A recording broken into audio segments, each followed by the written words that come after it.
अब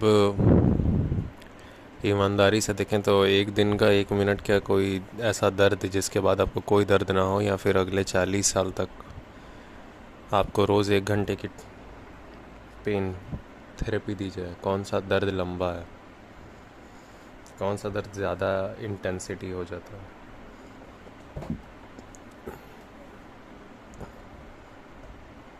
तो बात ये है कि मौत जो होती है ना, वो भी हर बार बुरी नहीं होती है। वो भी हर बार बुरी नहीं होती है। बुरी क्योंकि हम लोग सब ना हमेशा एक मॉरल वर्ड्स की डिक्शनरी लेके चलते हैं, बिना ये समझे कि मॉरल जो वर्ड्स है ना, वो निकलते ही उस वक्त है जब हमारे पास रियल नहीं होता है। हमारे पास जब रियल नहीं होता है तभी मॉरल वर्ड भी निकलता है। वरना अगर ईमानदारी से आप किसी चीज़ को समझ रहे हो, किसी चीज़ के बारे में, तो आप बस जानिएगा कि हो सकता है कि अभी आपको कोई इमरजेंसी का नाम लेके बोले कि परेशानी आ चुकी है सर पे, और हमें बचाना चाहिए अपने आप को, अपनी सिचुएशन को, अपनी जगह को। लेकिन आप उस जगह के अंदर लाइफ कैसे जी रहे थे जब तक वो जगह बची हुई थी, ये भी तो देखना पड़ेगा। पिछले 25 साल से आपको एक भी सवाल के ढंग से जवाब आपको मिलते नहीं है। स्ट्रेस आउट आप 24 घंटे रहते हो, डर आप में बना ही रहता है, चिढ़ बनी ही रहती है। कोई सवाल ज़्यादा लॉजिकल पूछ लो, ज़्यादा सच्चा ईमानदारी से चीज़ों को जैसे का तैसा पूछ लो, तो थप्पड़ पड़ जाता है जवाब मिलने की जगह। खोजने के ऊपर आपको रोक दिया गया है। आप कुछ चाहते हो सीखने के लिए तो आपको रोक दिया जाता है। हर बारे में ऐसा है कि जैसे कि कोई अलग दुनिया का कोई है जो आपके ऊपर अथॉरिटी जमा कर बैठा हुआ है। ये डर आपके घर वाले तक आपको देते रहते हैं 24 घंटा 24 घंटा। और फिर इतने में बोलते हैं कि अरे हमारे जगह को बचाने के लिए तुम्हें लड़ने चलना है। आप ऐसी जगह को बचा के सच सच बताओ क्या करोगे? जिस जगह के अंदर रहते हुए आप पिछले 25 साल से सिर्फ टेंशन देखे हो, और एक लिमिट के आगे सच बोलने तक का आपको अलावेंस नहीं है जिस जगह पे, ऐसे ऐसी जगह का आप क्या करोगे?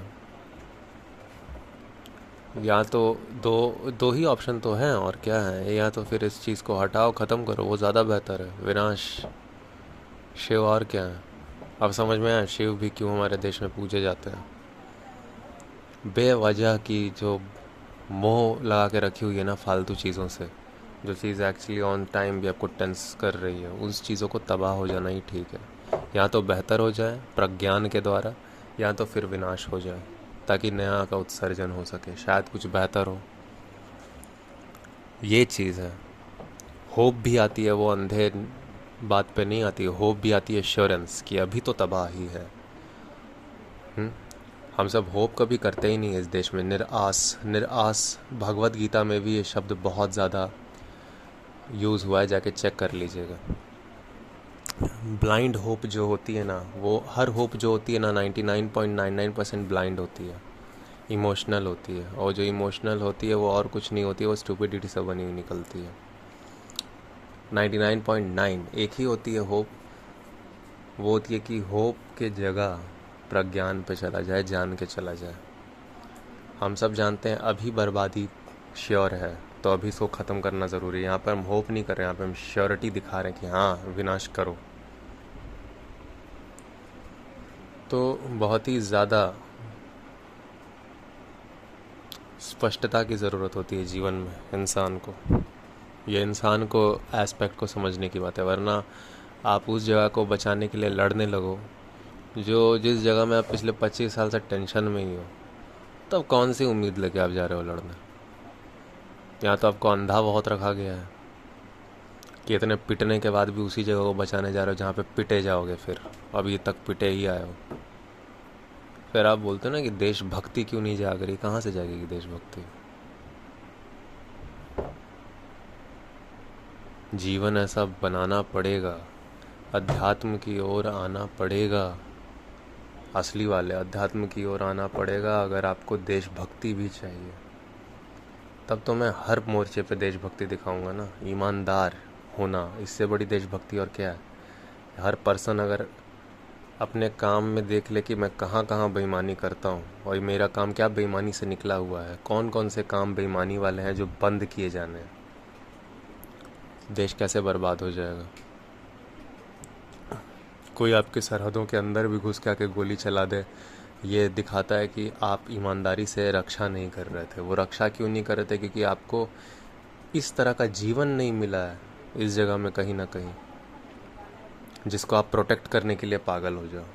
कोई इंसान प्रोटेक्ट करेगा करेगा क्यों? क्योंकि ओ माय गॉड, स्पष्टता तो इस जगह के अलावा मुझे कहीं और है ही नहीं, आराम कहीं और है ही नहीं, और इसके लिए मुझे सोचना नहीं पड़ता। ये चीज़ हर पल होती है मेरी ज़िंदगी में। फिर आपको कैसे कोई भिखारी दिख जाएगा रोड पे, फिर आपको कैसे कोई करप्टेड नेता दिख जाएगा, फिर आपको कैसे कोई करप्टेड नेता का ऐसा सिस्टम दिख जाएगा जो इस जगह को बचाने के लिए ढंग से बॉर्डर नहीं लगाता है, जिसके अंदर से आतंकी घुस जाते हैं।